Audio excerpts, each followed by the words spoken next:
We're honored to be joined by United States Congressman Donald Payne Jr., the 10th Congressional District. Congressman, good to see you. Good to see you. This is part of a special series we're doing that honors African-American leaders, not only in the state of New Jersey, but across the nation, some of whom are still with us. Some are gone but not forgotten, if you will. And one of them, and I said this to the congressman in a previous interview, at the top of that list is his dad, his late father, United States Congressman Donald Payne. I'm going to get this right, Donald Payne Sr., the first African-American to represent the state of New Jersey in the United States Congress. Correct, Congressman? Yes, that's correct. Chairman of the Congressional Black Caucus from 1995 to 97. He expanded educational opportunities, making college more affordable through the College Opportunity Act in 1991, Urban Schools America Act in 1993. Let me ask you this, as we show some pictures of you and your dad.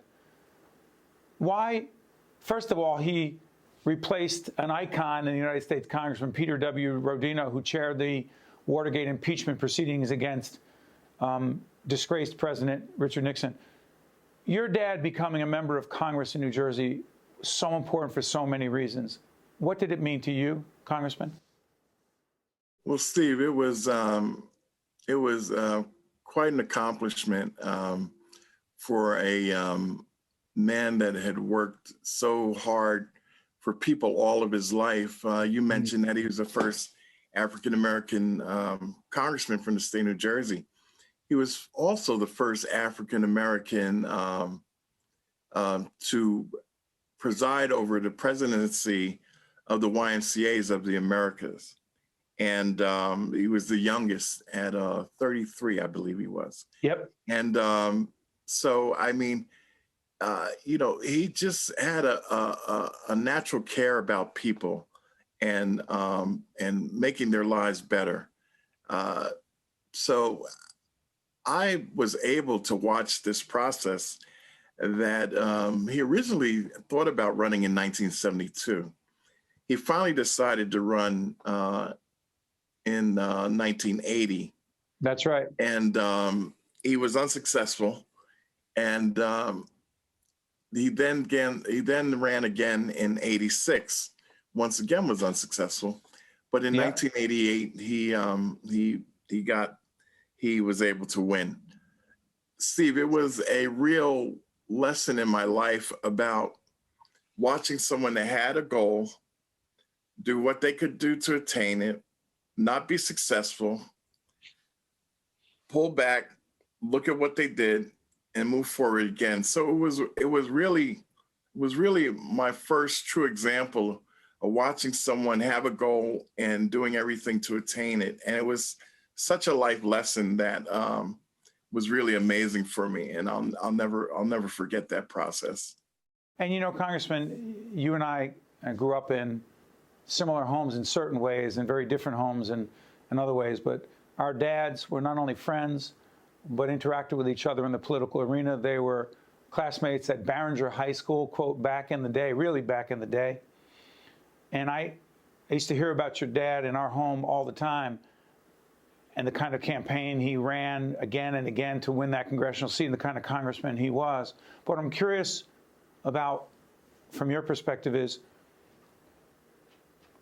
his commitment to public service, to making a difference, particularly at that time when it was so incredibly difficult for African-American people who chose to be in politics in a white, older, male-dominated world. Beyond persistence and perseverance, what did he teach you about the importance of service? That there was nothing greater than to serve your fellow man, and that if you're in the position to make the quality of someone's life better, then it's your obligation to do it. And that's the model that I followed in following him into public service. He was such a great role model, Steve, that why wouldn't I want to try to be like him and do the things that I saw him do? Because I saw the outcomes. I saw the difference that it made in people's lives. And so I just wanted to try to continue to do those things that I saw him do, because I know what it has meant to different people. And the people that on his passing came up to me, and the stories that they shared with me was just, so rewarding, and, just really gave me a consoling feeling at a time where I was very devastated. During that time, Steve, when he passed, you naturally receive condolence letters from, dignitaries and people all over the world for him because of his work. I got a letter from the president of South Sudan. And he was very involved in Africa, very involved in that region, very much so. And it really epitomized, for me in a nutshell, the work that he had done and what he meant to people. You got the normal, my apologies, sorry to say.